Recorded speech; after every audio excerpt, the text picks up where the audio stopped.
All right. Welcome. I am Joey Womack, founder of Goodie Nation, and welcome to Prequel Origin Stories and Inflection Points. This is the first ever version of this event, and we couldn't have picked a better selection of people to have a great conversation with. For us at Goodie Nation, this is special because it represents 5 years for the first cohort that we did. So Wednesday, or I guess technically Monday, I believe it was January 12th, was it 2017? We had demo night over at the gathering spot where a bunch of entrepreneurs presented their ideas to hack gentrification. And so we're going to go back. We're going to go way back a little bit, talk about how Goodie Nation went really from Goodie Hack, a hackathon to support nonprofits, all the way through the transition to Goodie Nation as an organization that use hackathons and eventually other programming to support entrepreneurs, making the world a better place. And so got with us some amazing people. So I'm going to kind of go around the horn, just to do some quick intros before we get into the origin stories and these inflection points. I want to kick it over to my guy, Justin Dawkins, for a quick intro. Then we'll go to Jenn, and then we'll go to India. Thanks, Joey. This is such an incredible idea. Sometimes I don't think we don't pause enough. In this space and industry, it's all about moving fast. So just thank you for pulling this together. Justin Dawkins, managing partner now at Collab Capital. My origin story starts right here in the impact space in particular, starts at Goodie Nation and the work that we did when Goodie Nation wasn't even called Goodie Nation. So there's a whole nother story we could talk about there, Joey. But really excited to be here. Our fund focus at Collab Capital, our fund focuses on giving founders optionality around their capital raise, and we're focused on Black entrepreneurs and innovators. So. Awesome. Jenn? Awesome. I can't stop smiling. I love this group so much, and it's so good to see all of you again. I can't believe it was 5 years ago. But my name is Jenn Graham, and I founded Inclusivv, just formerly known as Civic Dinners, and what we were known as when we applied for the.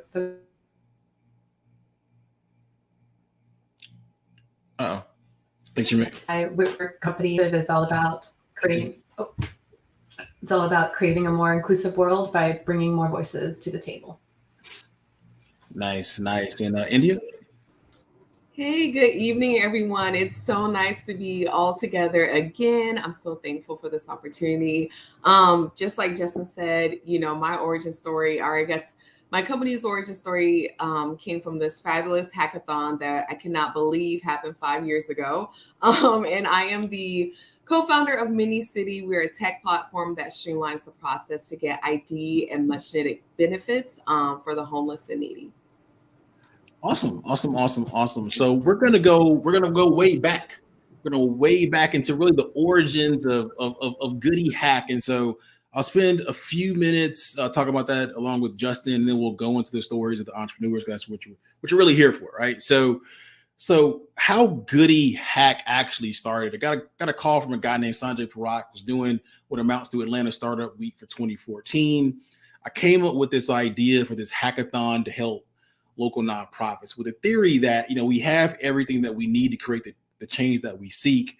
We're just not efficient in how we utilize these resources. And so if we can make awesome nonprofits that are doing, great work even better by solving their internal challenges using technology, then the world will be in a much better place and we'll be more efficient, right? And so we had the first hackathon to help nonprofits on March 1st, 2014. It blew up immediately. We did another one about 3 months later. And then eventually we did one in February 2015 over at Google, which turned into basically a club, right? And so we did these 3 hackathons, and Justin would love to get your insight on this or your thoughts on it, your memories, is that although we had tons of hype and everyone was super excited and stuff like that, the reality of it is that those projects from the hackathons never continued on, right? And so it really crystallized to me after that one hackathon at Google, where it wasn't a nonprofit, it actually was a city of Atlanta, says, this idea by the hackers, the hackathon team, is like $1 million idea per year. And, when we told the hackathon team, like, all you have to do is keep on working on the idea and form a company around it, they still didn't want to do the work. And I was like, oh my gosh, like maybe we should jump down on the idea and actually do it. But they didn't want to do it. And, you know, for me, it started to transition my thoughts around, we need to find entrepreneurs that can lead these ideas and make them come to life. But Justin, what's your recollection of it? Mine was similar. I was a little frustrated because I thought that, you know, these were great ideas for people who were definitely impassioned, right? So that was not an issue, but didn't necessarily, we couldn't quite get the alignment necessary to get the passion and the actual practical will to actually move those things forward. And some of it was resources and time. We know there were a lot of other variables that go into building things, especially in the nonprofit space. You know, capacity is already an issue. But I remember, you know, feeling similar, like, man, like some of these were like really good ideas. You're like, oh, maybe they can get acquired. Maybe if they just get a little bit further, they can maybe, you know, roll up into a larger org or become, you know, a strategic partner in some kind of way. But, you know, we obviously concluded on, you know, having entrepreneurs lead these initiatives and really supporting them was going to be best for the outcomes that we were hoping to have, and, you know, on the community and the industries that they decided to, and the problems they decided to solve. So that was kind of my recollection, was a little bit of frustration, but, you know, also a little bit of relief when we decided to center on entrepreneurs. Yeah. I mean, it's crazy to me. And so for thoughts around like how we kind of landed on entrepreneurs. So I'm a former startup founder. Justin came on after, like I mentioned, after like 5-6 years of running my company. We were looking to evolve into a different, like a true software company. So Justin came on as CTO. And so that's how really Justin and I met. And so our bias is toward entrepreneurs and stuff. And so that's how we landed on, we need entrepreneurs to actually take these ideas and make them real. Right. So fast forward a year and change, and you're talking about 2015, 2016, lots of change happening around the country. And one of the things, and this is like where small, seemingly insignificant or unrelated things actually end up having a large impact. So a few things happened. They actually all revolved around, or both of them in my mind revolved around Google. Back then, like the midpoint of the last decade, you know, there's lots of gentrification in really across the country, but it was a hot topic here in Atlanta. And we got called to do an event in Charleston, South Carolina with Google. And we took a few people down to Charleston, and I picked someone up. And on the drive over to Charleston, our team member was saying how she had just purchased a home, I think in the West End, and how like people in the area just were not being treated well and didn't really know about the resources available to them in order to keep their homes. And so on this multi-hour drive, I had the idea like, man, we need to solve this whole thing around gentrification, right? It would be interesting if there was a tool to like alert people like when their property tax was going to increase or projected to increase based on factors like a Chick-fil-A moving into your neighborhood, streets being paved and stuff like that. Like we had this whole idea.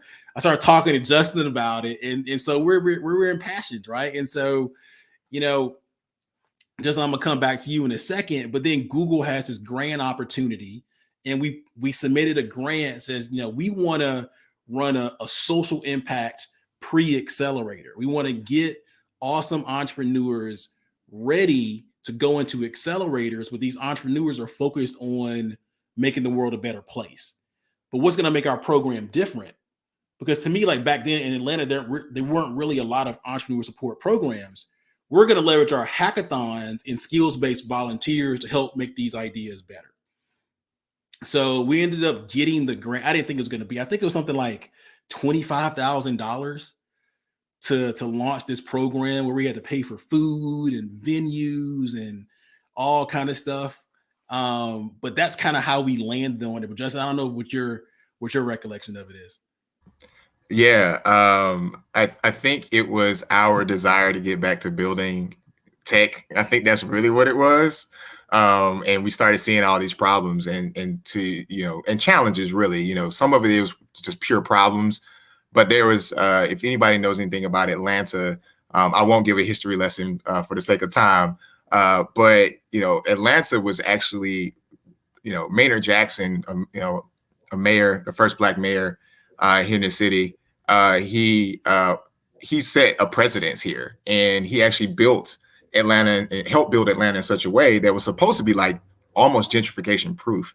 And a lot of people didn't necessarily think about it at that time, but it was really putting a lot of onus and responsibility on the neighborhoods to decide like what happened with their community and what happened with their neighborhoods. And as many of you know, like, or may not know, but Atlanta is a very transient city. So it's kind of like everybody's here, but nobody's from here. And so what happens is over time, people aren't aware of the policies and the things that are in place to really help preserve communities and ensure that the community has input on what they see around them. And so you just lose that over time without being informed. And so I think that combined, like that spirit, the spirit of Maynard Jackson and, NPUs, is neighborhood planning units is what they're called here in the city of Atlanta, along with Joy and I's like desire to like continue to like just build stuff and problem solve. I think those kind of had like a collision, and we were like, we should just start building stuff. Like we should start coming up with these solutions and ideas and just start tinkering. And I think we realized we obviously couldn't do that and run an organization. We said, you know what, there's lots of great talent. We also wanted to make sure that other people got involved. And we're building as well. The ecosystem, as we like to call it, was also super small in 2014. You could put everybody, Black, white, men, women, other, probably like a few handfuls. It was not a lot of community there. And so I think it was important to like illuminate opportunities as well. Like, hey, you can get into this innovation in tech space too. You can be a designer. You can be like there's ways to participate and not necessarily just code. And so I think we were trying to like find ways and get creative and get everybody involved in the problem solving space, which that's what innovation and technology is all about. Yeah, I mean, it was a great time. And so we're going to come to the entrepreneurs in a second, but a little bit of insight into what we proposed to Google and the grant. We were like, okay, we can do hackathons, right? And we started to think about how might we make the hackathons better. So the thought process was, let's use design thinking to help entrepreneurs come up with an idea. We'll then send them out in the world for a few weeks to do customer discovery and stuff like that, and then do 2 hackathons. The first hackathon, and actually we had it out of order the first time, to be clear. At that time, the first hackathon was to actually take the idea and make it real.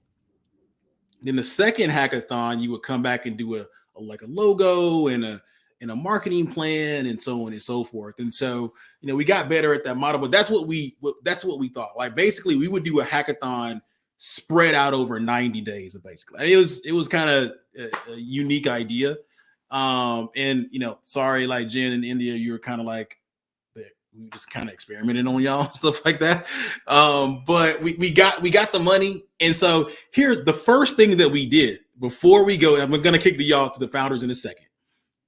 We decided to host a discussion on the topic of gentrification, and we hosted it at General Assembly in Ponce City Market, right?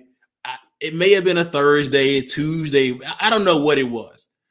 But that thing was packed out like a club.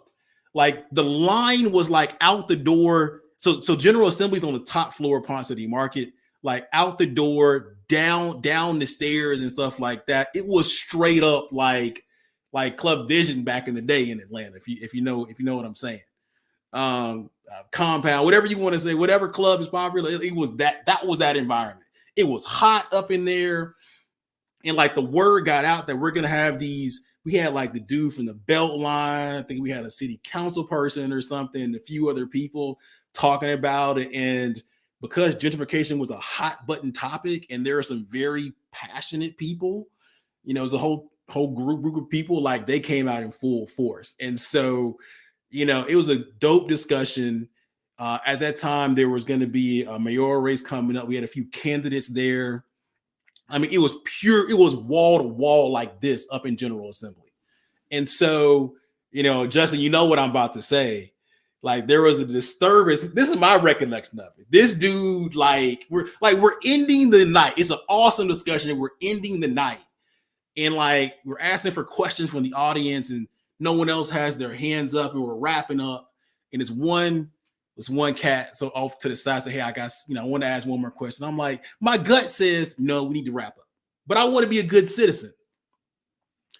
Gave him the mic. And I don't know what this dude said, but he just went slap off on, I think, the guy from the Beltline. And I mean, it was on some pure like social disturbance type stuff.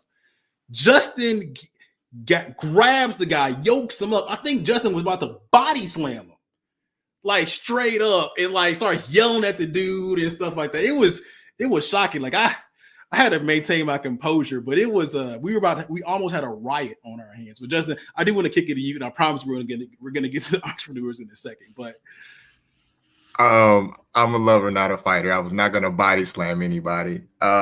He was there to be loud, and I just had to find a way to communicate to him that I could be louder. So whatever you're trying to say, this isn't necessarily the medium. This was a great convening. That's what I really wanted him to understand, is like one conversation is not gonna, change things. We're here to actually see what's going on, what people are thinking.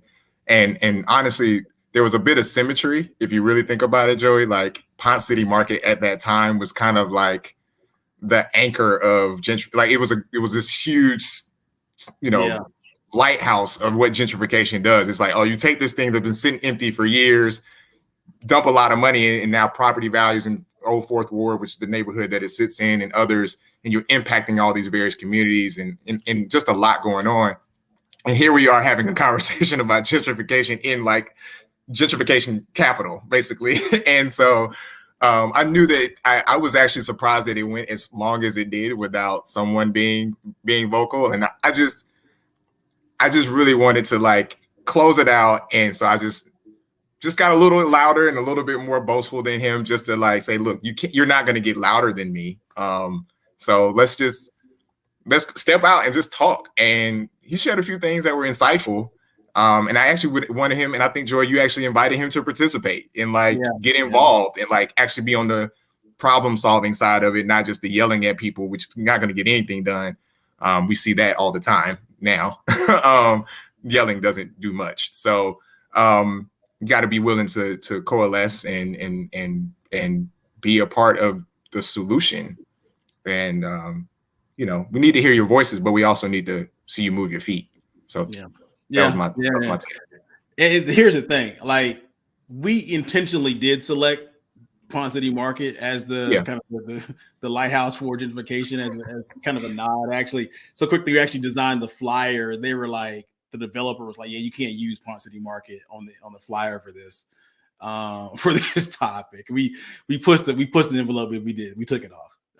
So let's get into the stories of the people that actually answered that call to solve problems, right? And so after that event was over with, and again, there may have been 200 people, 300 people in that event, which is crazy.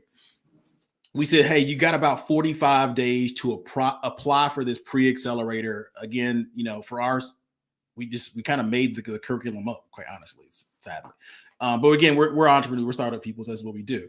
So two of the people that applied here apply for it are here. And so, Jen, I want to kick it to you. Why did you apply? What was going on with you at the time? How did you get to that point? Yeah, wow. I remember that very vividly. Well, at the time, that's in mid-year of 2016, August 2016 is when applications were due. And I had just finished in 2015, completed a project with the Atlanta Regional Commission. We didn't really have a name for it, but it was the Millennial Advisory Panel Community Engagement Initiative. And I was consulting at the time for governments and nonprofits. I had kind of gone out of the way just to focus on design and strategy and more on community engagement. And so we had used dinner parties as a way to bring millennials to the table to talk about regional issues, challenges around mobility, livability, and prosperity, and had success in really getting a perspective. It was the first time the Atlanta Regional Commission, so it was in partnership with the ARC, they sponsored it. We built a very minimal tech platform, kind of hybrid version, first iteration of it.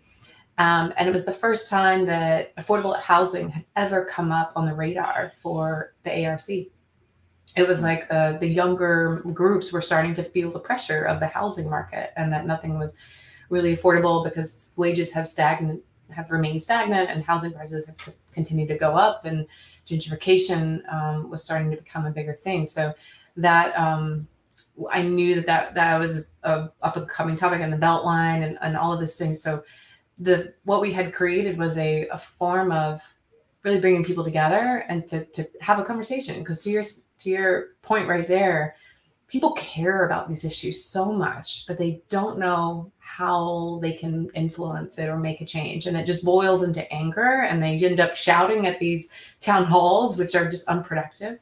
And so we were thinking of how can we actually design a better way for people to be able to engage in these conversations on topics like gentrification, affordable housing, or mobility, transportation, equity. And then, and so that's really, we thought we kind of had a kernel of a possible idea, and the fact that it fits so nicely with the theme of gentrification. We threw in our hats, and at the time it was just me and 2 volunteers at the time that were kind of nibbling on the concept. But we thought this would be a really strong way to really pressure test the concept and potentially build a business out of it. Nice. So India, I want to kick it to you. I do remember you sent an email into me asking like if this idea would fit the theme around gentrification, but what were you doing at the time? What spurred you to apply? Things like that. Yeah, so I think at the time in 2016, I very vividly remember the event. I remember the email, which I felt like was like paragraphs long or something crazy. But I actually remember seeing an ad or a post for the event, and I was working at CNN at the time. And I remember begging my director, like, I have got to go to this event. And I worked on breaking news, so it's kind of like you've got to be present. But I really made a point, like, this is something I'm really passionate about. I don't know what it was, but I was like, this is someplace I need to be. And so I'm from the Southeast.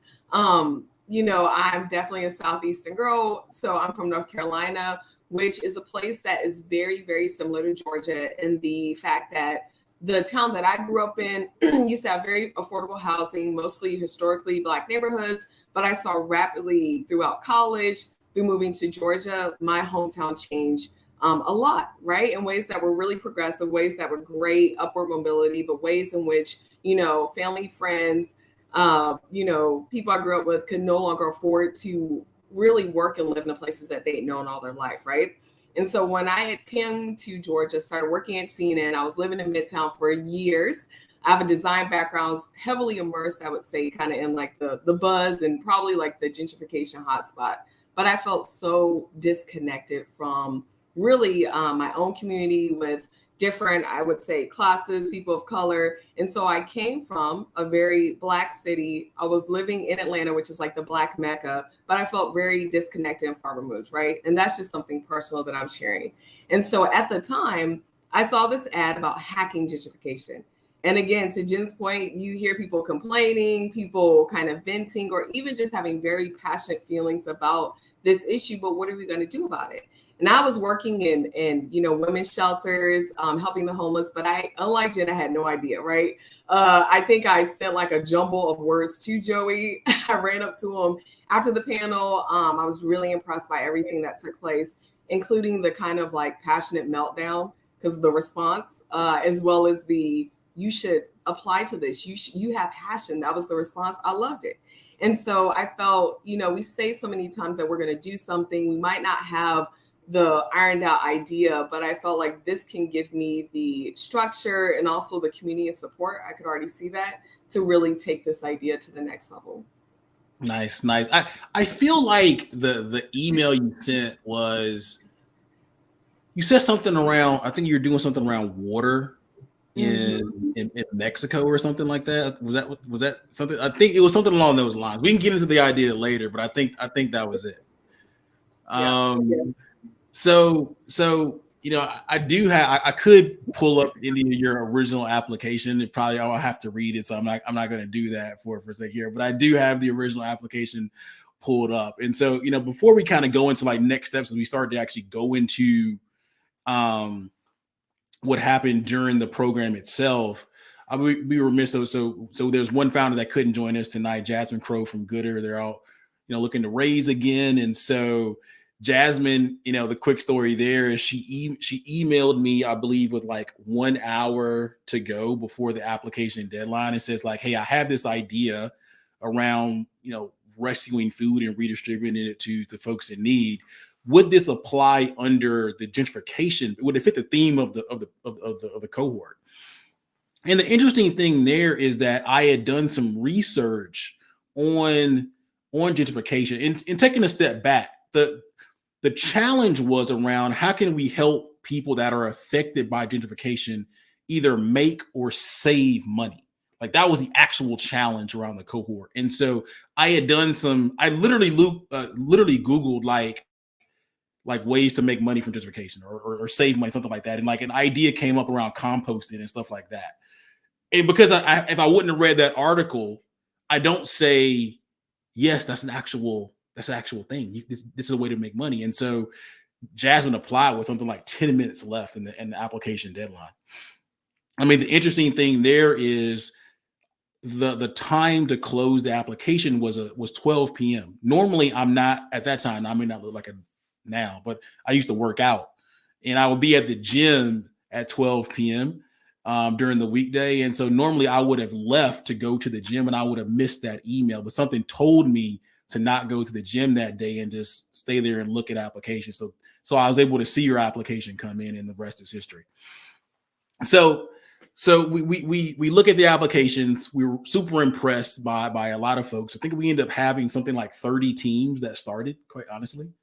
I do have the photo. I can't bring it up in the moment, but there's a photo of like, we started out at Atlanta Tech Village. This is like the Saturday after Labor Day 2016 in the main event space in Atlanta Tech Village. Shout out to them for their support and giving us the room and things of that nature. And we started out with a little bit of words on, why we're there, like around hacking gentrification, what we mean by gentrification. But also we started out with two things. One, a challenge statement, and then two, the Goodie Nation pledge. So the challenge was, how can you all within 5 years affect change for 1 million people each, right? So that was a challenge, like through this process, how can you affect change relative to gentrification for 1 million people each, right? And then two, we asked everyone in the room to stand up. We all did the Goodie Nation pledge together. If you can't see, I actually have the first line of that pledge, which is, I will do the impossible, right? So I challenged everybody in that room to do the impossible, and they repeated, after me. And what we can see here is that Jenn, India, and obviously Jasmine, they did the impossible. They did the impossible. And so, I think it's a powerful statement. And so we do have, some photos here from that ideation session. So here is Jenn there in deep thought about what idea they're going to come up with. I have no idea. Here is India and team, using those Post-it notes as we're talking about problems and user personas and things of that nature.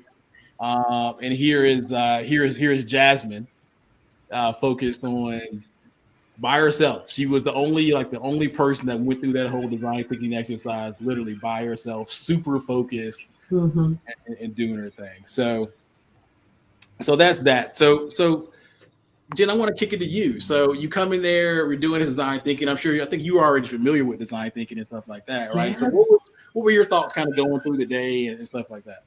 Oh my gosh. Well, yeah, as a trained designer, it was actually more difficult starting like a beginner again, because I kind of already had a possible solution in mind, which is never fun to have to like rethink and kind of sit back from the problem statement. but it was really important and powerful for us to think through what is the actual problem that we're solving, and to then scale it and make sure that we're checking our assumptions as how people engage. So it was hard. I'm not gonna lie. it was to start from a problem when you already have a potential solution in mind. Nice. And India, what about you? Because again, I think I feel like you came in with the idea around water, but you all left with a different idea, which I mean, what you're working on now. So, like, what was your recollection of that day?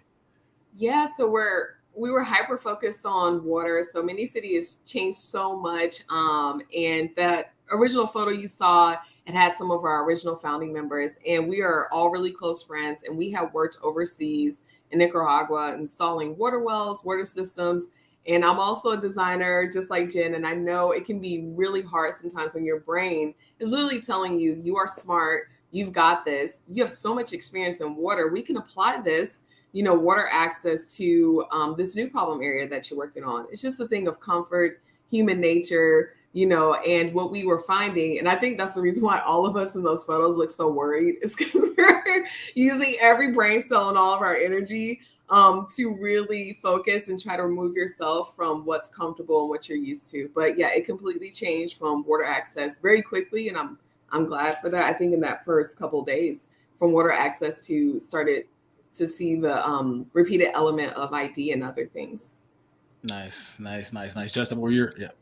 Yeah. I think one of the things I remember you and I discussing the challenge statement, and it's like now looking back, it proved to be probably the most impactful part of Jenn and Ideas, their challenge with rethinking and reimagining, because you told me it's like, nah, man, we got to make them go big, so they have to use technology, because that was part of the process. Was you couldn't just think localized to Atlanta. There are only 500,000 people in Atlanta proper. Obviously, the metro area is much larger. So if everybody in the room needs to impact a million people, this technology needs to be able to be placed in other communities. And so it forced the entrepreneurs to think about scale and impact and how in the relationship between those two ideas. And I think that one thing that you pressed to me, which then you subsequently pressed to all of the entrepreneurs that day and all the creatives and everybody that was in the room,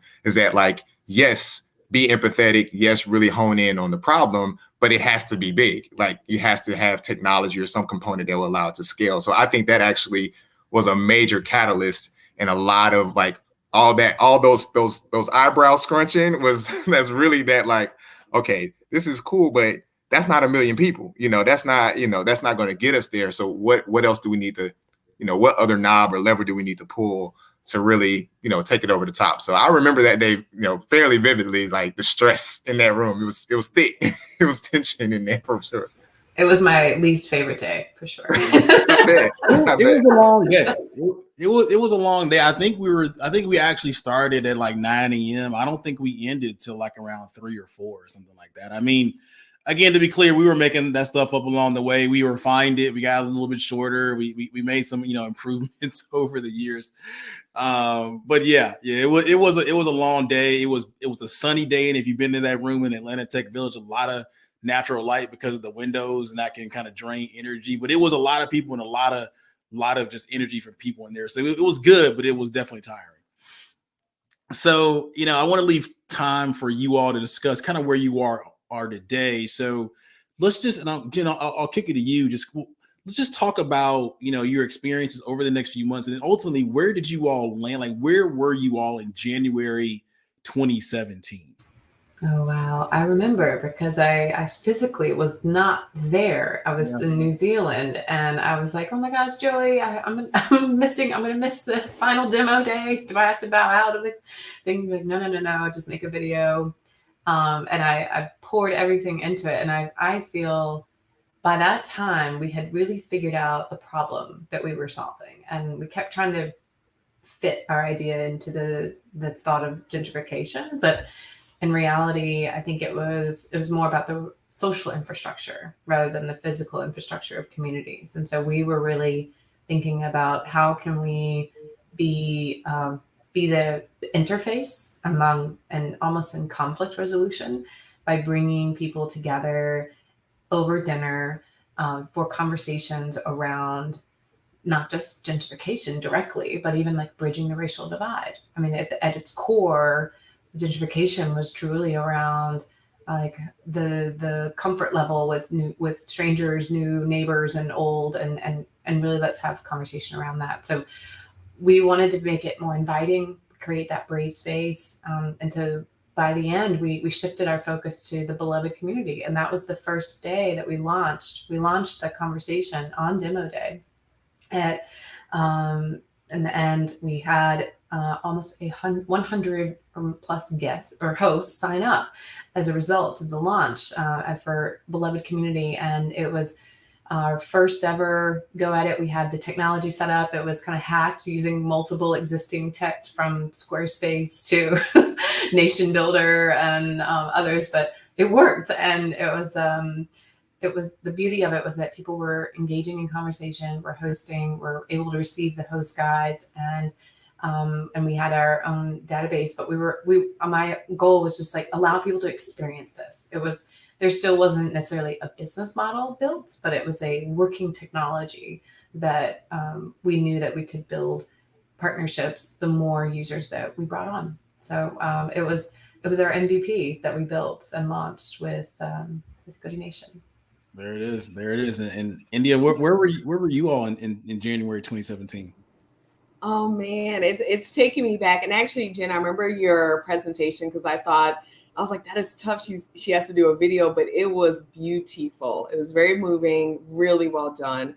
And I remember being so nervous, and I'm glad Joy encouraged you because I remember, Joy, I don't know if you recall on demo day, I had a interesting idea or journey I wanted to take. I remember Joy being like, if you don't nail this, like you're going to be done for. Like you're going to look crazy. And I think it was a lot of tough love, which I really appreciate. I feel like Goodie Nation truly has what I think of as coaches. I don't know if you guys have heard this analogy. Like if you have a star player and you want them to be at 100, coaches have to be at 150%, and they always were. So I just remember starting out and again, working in the volunteer space in social impact.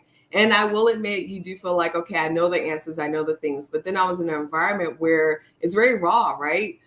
You are like, I don't know what's going on. I remember being told a lot, you need to go back to the drawing board, try again, but it really helps prepare us to be flexible and kind of gain that scrappiness that took us really far. And we had a lot of, I guess, big moments early on that really got us through. I remember Joey saying, hey, in the beginning, you really want to have a strong team heart. It's going to be low fidelity on the tech side, but it's really good to have a strong team and know what you're doing and why you're doing it, have strong vision. And so we definitely were fortunate to be a pretty tight team.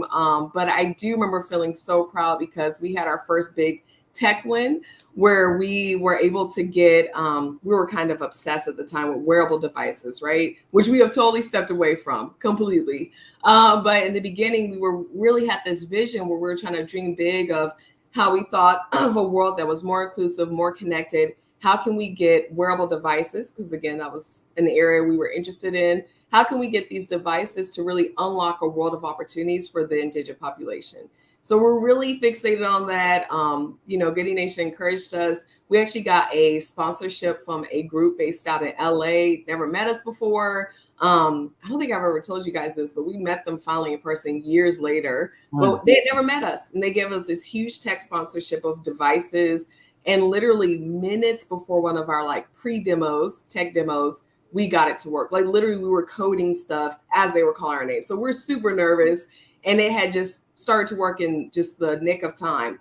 And really that same concept of NFC, it went away really over time, but it was such a huge milestone for our team to be able to utilize that type of technology so early on in the hackathon. And so by the time we launched, I remember having a crazy idea of one, we have tech, but I want people to feel the heart. So I remember doing an exercise where I had everyone close their eyes and try to imagine a time where, you felt overlooked, and this is what it means to be, a homeless person. And I just remember the Goodie Nation team being like, kid, if you can't nail this, it's going to look crazy. But it worked. It worked. I was I was terrified, but it worked. And I feel like that same energy is kind of like that scrappiness, that spirit of that, which is a lot of what Mini City is, kind of was cultivated through the hackathon, and it really carried on. But that was like the first test. Like, you know, how are you going to show that heart, that compassion?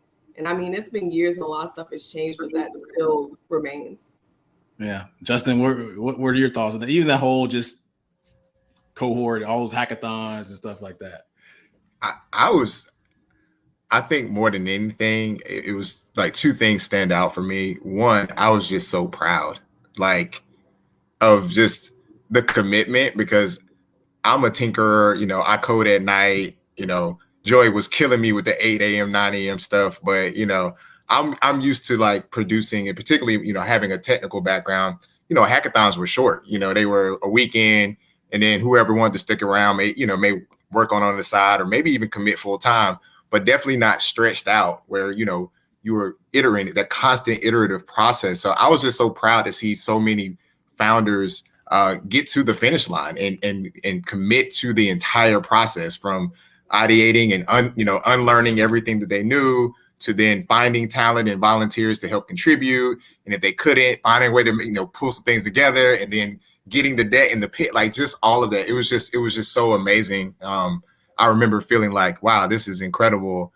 And then I had a thought. I remember, you know, sitting, you know, kind of standing to the side. I always kind of stood to the side and just like thinking back now, I was thinking ahead, and I was like, man, I have no idea what's going to happen next, but this is going to be, when we're going to look back in 10, 15, right now, 5 years, and we're going to go, man, that was a pivotal point in the conversation around gentrification, what we expect from our policy makers, and, you know, and how we're holding them accountable, you know, the speed in which, you know, we've seen things change or not change.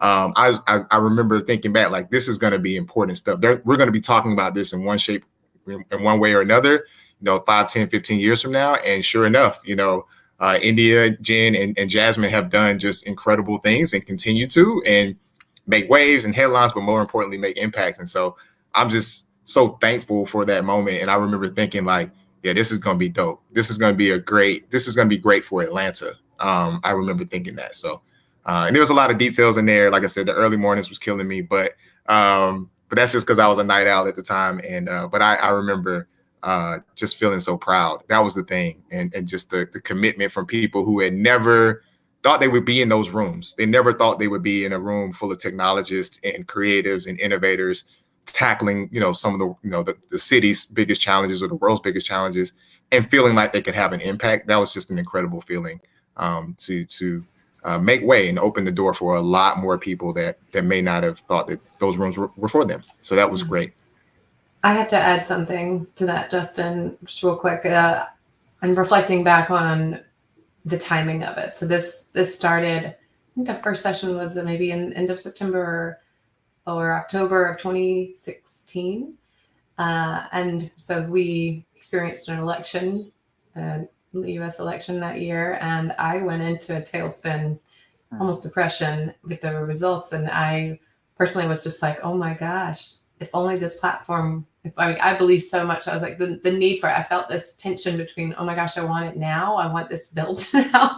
And knowing that the process takes so long. And I think that was my first meltdown ever, was right after a session that we were doing with, I had met with someone who wanted to come in and help be the tech side, to be because I was missing a technical founder. I'm not technical at all. I have a vision, I can design, I can mock up, I can maybe do the sales, marketing, the other pieces, but the tech side, I needed someone, and I was struggling to kind of find a partner with the right. And it was truthfully, it was a challenge part, because then like, okay, ownership at that point it's such a fragile idea.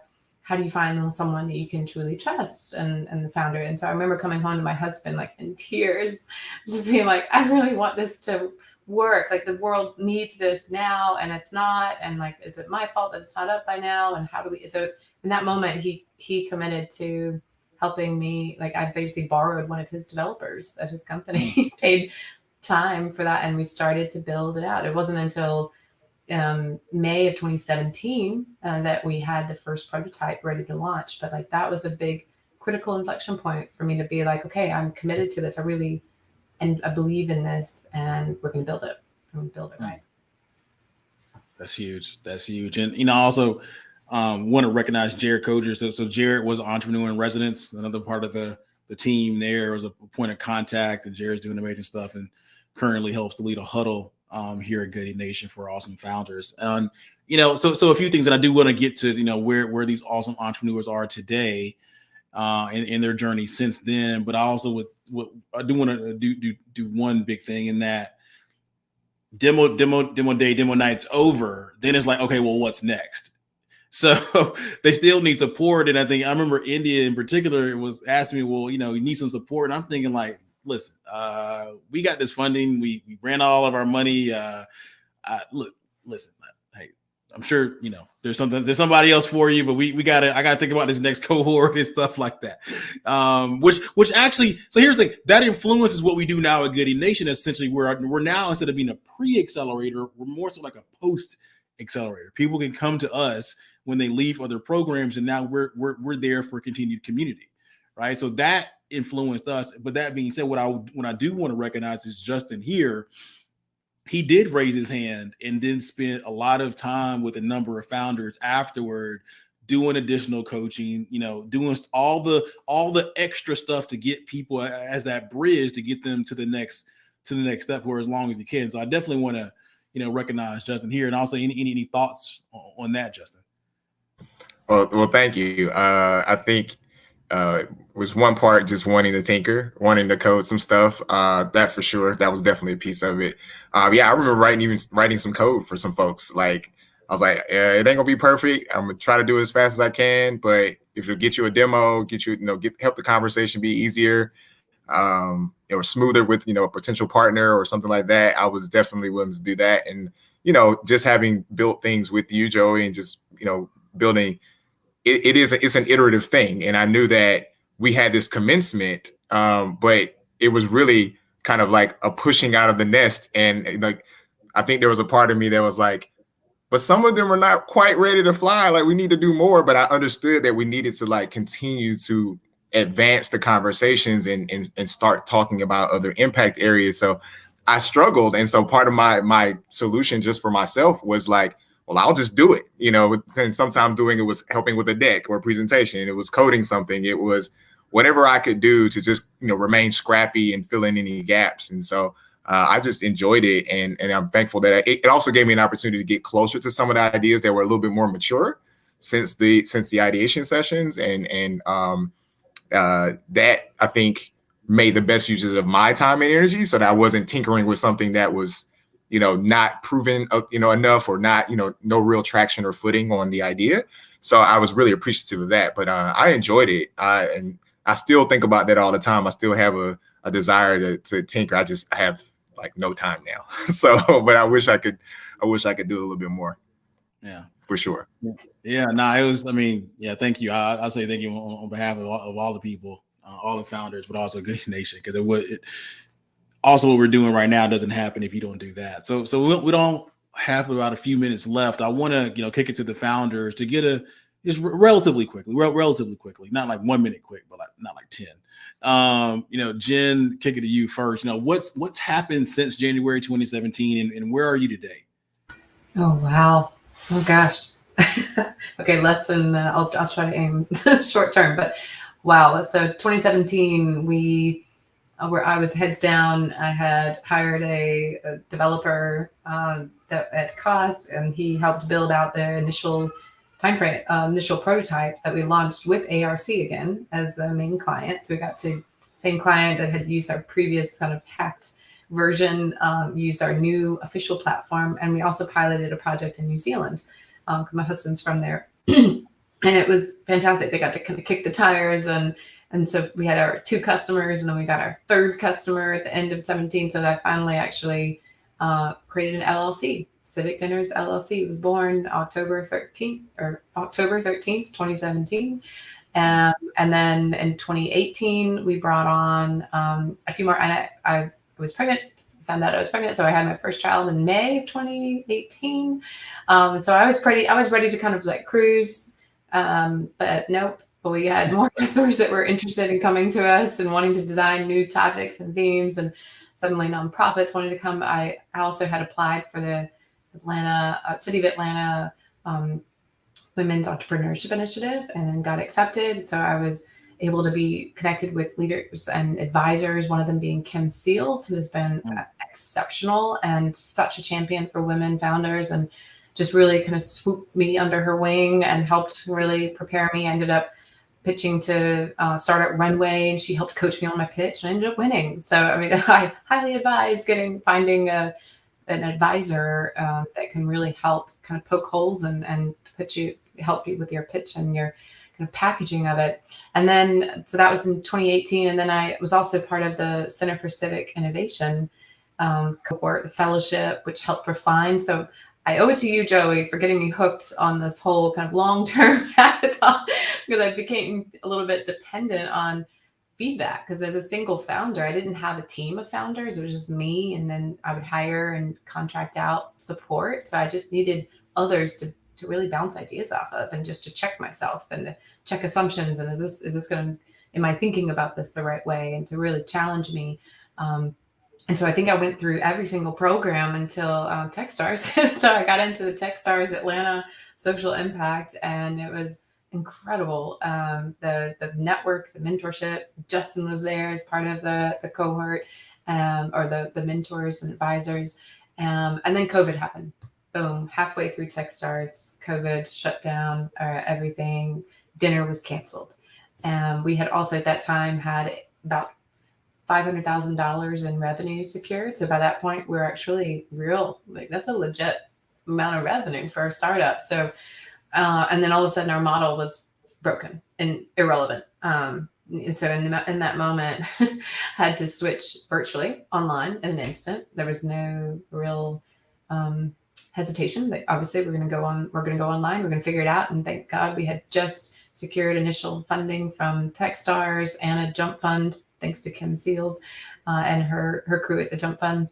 So we had just hired a product manager that could help us flip, and we had about 1.5 engineers at the time. So we were able to make that shift. We lost about 150K in deals, but then we were able to kind of surf and hang on with Facebook as our main customer, and they helped scale us. So we ended up scaling translating our site into 11 languages over the summer in 2020. We had also just launched in March of 2020 our new Inclusivv series, which fell flat, crickets to the HRs that we were reaching out to because of COVID. Everybody was scrambling to figure out their COVID plan.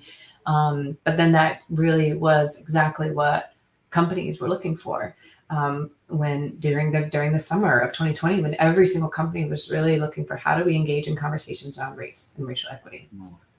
So it really, we had set ourselves up in advance for the success that we saw. And over time, we had pivoted from kind of cities and governments to and nonprofits to more companies. And so more and more of our work are in companies and universities as we've scaled. And so now we had our name change in July of 2020 to Inclusivv with 2 V's, because it's all about doubling down on peace building and bringing different voices and perspectives together to be able to have courageous conversations on all topics. Everything I feel like is a hot button topic these days. So really empowering people with the tools and skills to do so. So I'm so proud. Our team now is 18 people, which is crazy.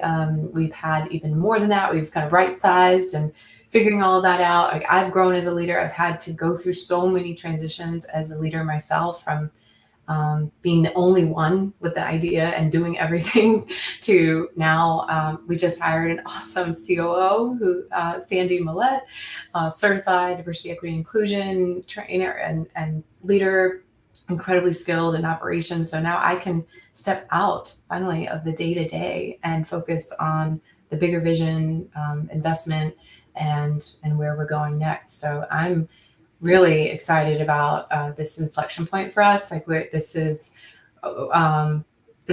so I feel like we're getting back to our roots around conflict resolution, and how can our tool and platform be a way to create brave spaces for organizations and individuals and citizens to be able to come together to have conversations around somewhat difficult topics, but to respect each other's perspective and be able to still humanize. Because with every conversation, there's two conversations happening. There's the content conversation and there's the relationship conversation. So we're trying to even the playing field, create that brave space, the level of respect and regard for one another with equal time to share, one voice at a time, and really be able to focus on the content so that we can really start to progress and make better decisions around policy at the community level, at the organizational level, and even at the individual level. And we've launched new features like stories that allow people to reflect on their experience and the conversation, how it moved them. We've also launched actions so that organizations can curate different ways that people can dig deeper into the topic or commit to specific actions, and then guest connections so people can stay connected with the people that they engage with afterwards. And then lastly, we just launched a whole new product offering, which is called membership. We just launched it last week. And so our first journey with the membership is inclusion and belonging. So we have one monthly topic that people can join, and we'll have soon like multiple options. Right now, it's just a single time each month. People can join from all over the world and engage in conversation with people outside their usual bubble and talk about belonging, bridging racial divide, the voice of women, and so on. And eventually we'll have more journeys that people can join, from sustainability to work and well-being and so on. So yeah, it's exciting. Nice. I love it. India, what about you? What's happened since 2017? What are you doing today?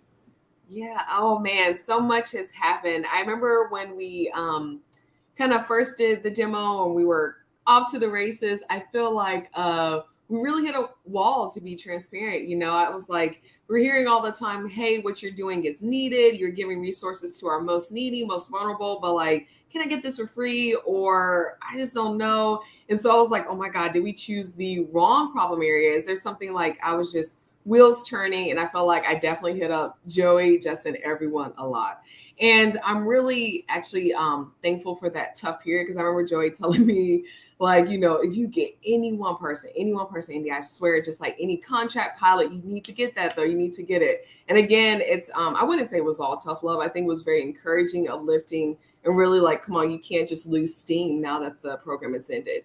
And so when I look at our trajectory, it's really incredible. We were a small group of friends. Life happened. Some of them went to other countries, other jobs, IBM, really cool stuff, but we changed so much.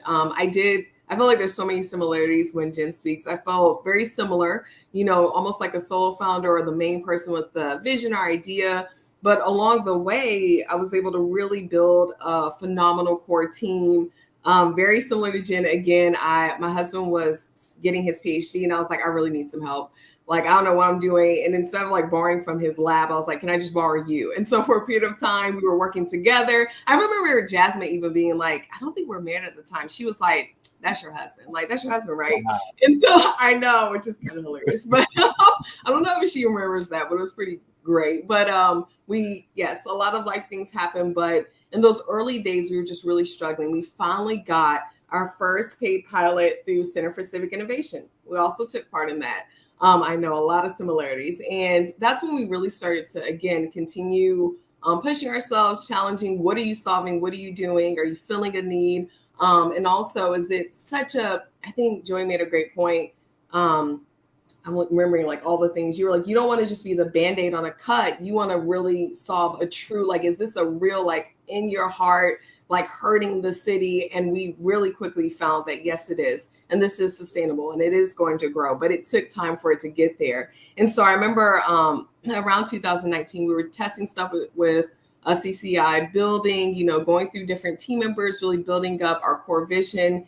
And then, of course, I went into Startup Runway and won, which was phenomenal. And it gave me, I think, the confidence to say, hey, people are watching and you can continue to push this further. But with that funding, we started to really invest and take, I think, our software contractor that we're working with and made him CTO. We started making big changes in terms of talent and hires. It wasn't a lot of funding, but it was enough to make that step. And I think at that time, I had no idea the pandemic was going to happen, but I was like, I'm going to make a big change. I'm going to quit my job at CNN. So at this whole time, and that was a big thing from the Goodie Nation team, like, how much are you really into this? Like, you keep kind of dividing time and whatnot. Why don't you go all in? I was like, you know what? I'm going to do all the things. I'm going to have a new marriage and buy a house and quit my job.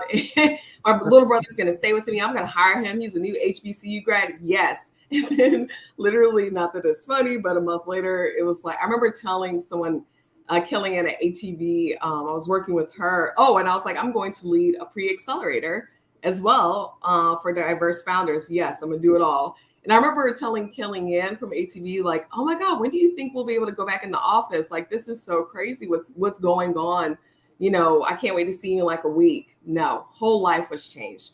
But as Jen said, because the pandemic changed so much around how we interacted with this huge, dire pain point, instead of dealing with people that were chronically homeless, I mean, I can't really emphasize to you guys without getting emotional, the devastation that people were feeling. You had people who were restaurant owners who had prolific careers. Not to say anyone that experiences homelessness cannot have that type of background, but we really started to see our nation be deeply, deeply impacted. And it was actually, for lack of better words, almost like chaos, right? And so we really had to, it was almost like the moment, the reason, the real why behind Mini City. There's so many solutions that bring delight. But when I think of, Inclusivv or Mini City, these are startups that aren't just, bringing delight to your everyday life. They're solving a true ailment. And so we went from just having one site to now we have over 25 locations across Georgia. We have partnerships with phenomenal frontline organizations, but before the vaccine was out, we were in PPE protective gear, onboarding whole entire wellness hotels, what they called at the time internally COVID centers. So whole hotels, floors of people that have been deeply impacted.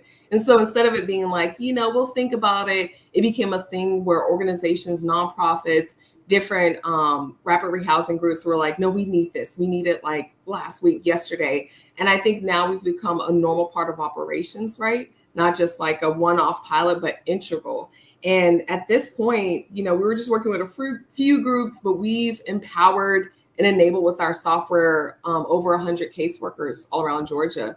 And I can't announce it, but we have our first enterprise partnership, which we are really excited about. And it really has come from this intentional community. Thank you. But it's really come from the intentional community. I can't really emphasize how many times Goodie Nation or someone from the network has been brought up as this is whom recommended you guys. This is who said you have to check them out. And I think back to some of those early moments when we talk about spaces and being in them. Through Goodie Nation was my first time I ever gone to General Assembly, my first time at ATV. It was my first time in some spaces. Definitely not the last, but it really was life-changing.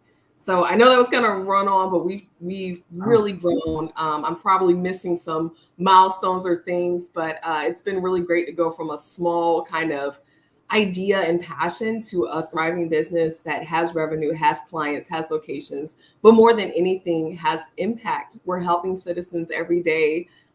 We get to hear stories and success as well as hardships. And that for me makes it worth all the bags under the eyes and everything since day one, since we've met them. No. I love it. I love it. I guess in closing, Justin, what you got some thoughts? Yeah. One, wow. Like, that's incredible. I'm like fighting back tears. Glad I didn't have one more sip of Uncle Nearest, because then I probably would have like made the waterworks flow a little easier. But no, like just hearing the resilience. And I think there's 2 points that I'll say. One is timing. And I think the most important thing is the most important milestone in timing is starting. And which leads to my second point, which is getting the reps in, right? I think that, what I believe, India, you didn't say this, Jen, you didn't say this, but, having those pressure cooker moments, hacking things together to make sure it works for your demo, getting your presentation tight because, you got to go live and tell the world what you're working on, prepared you and actually made you subject matter experts in your fields really ahead of your time. So we were focusing on, gentrification and the impact that it has on communities. But then you fast forward 2 years, you were resilient, you stuck with it. And then you look up and you're like, wow, like it's like, the overnight success kind of story. It's like, no, like they've been working on this for 2-3 years. And then when the world needed you, you were in the right spaces in the right places at the right time. And so I'm just like blown away by like how your story arc and your hero's journey, as Joey often talks about, as we talk about. Like, I'm so thankful that y'all answered the call. You know, you did not say no, and you took those leaps of faith to build teams and have 25 locations and huge teams now, and all the just amazing things. I'm just so proud. It's just, like, I'm just so thankful for that experience, and Joey answering the calling, and then of course reaching out to me to support what he was thinking about and how we could be impactful. And so I just, 2 years into a pandemic, and it's just like 5 years ago, we were actually more prepared in some ways than whole governments like for this thing. So which is wild in of itself. So we can talk more about that another time, but it's just an incredible feeling to know that, you know, you're all out here doing the work, and it's impactful and profitable. So who knew? But it's fantastic. Yeah, I mean, powerful. I'm fighting back tears too. I mean, there's so much to talk about as we close up. So much to talk about. There's a whole thing around even the various programs and opportunities that you all got into. CCI is mentioned several times. Startup Runway. You know, this is kind of, when people talk about Atlanta, like, this is how the ecosystem works, right? This is how it's supposed to happen. So I mean, this is beautiful. I know we didn't get a chance. I mean, we could have done this too. There should be a documentary. We really need a documentary, like 6 hours. Stories. You know, I need to hit up my people at Netflix, see if we can make this thing happen. You know what I'm saying? But what I can say is, I think I'll speak for the rest of the world here. Jenn, India, thank you for, like Justin said, your resilience, you know, your ability to make stuff happen, you know, your sacrifice, your commitment, your hard work, because I know you left out a lot of stuff in there. You know, Justin alluded to the hero's journey. People see you in the press and all this, that, and third, but they don't see all the stuff in the background that you've had to sacrifice in order to make the world a better place. And that's where this stuff started. So thank you for making the world a better place. And also, I would say thank you for, like, your success, you know, including Jasmine in this as well, led to what Goodie Nation is doing now. Unfortunately, those next two cohorts, there's no companies that continued on, right? So, but your initial success gave us confidence to keep on doing it, and we eventually evolved into what we're doing right now. So if you all don't come out and have some success early on, we don't continue, right? And so that's just the God's honest truth. And so, you know, for the founders that are currently benefiting from Goodie Nation, all the people in the ecosystem, like, it starts with Jenn Graham, India Hayes, and Jasmine Crowe. And I do want to recognize the other founders that did participate along the way, because they put in work as well. So thank you. This has been an awesome story. Again, we got to do this again sometime. I think this deserves a documentary. So thank you, Joey. Everybody, good night. See you later. We'll do this again. Peace out. Thanks, everybody. Thanks, Joey.